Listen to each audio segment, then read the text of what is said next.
ألم تر كيف فعل ربك بأصحاب الفيل ألم يجعل كيدهم في تضليل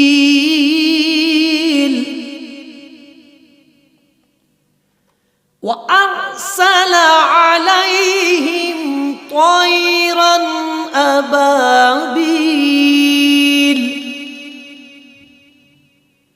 ترميهم بحجارة من سجيل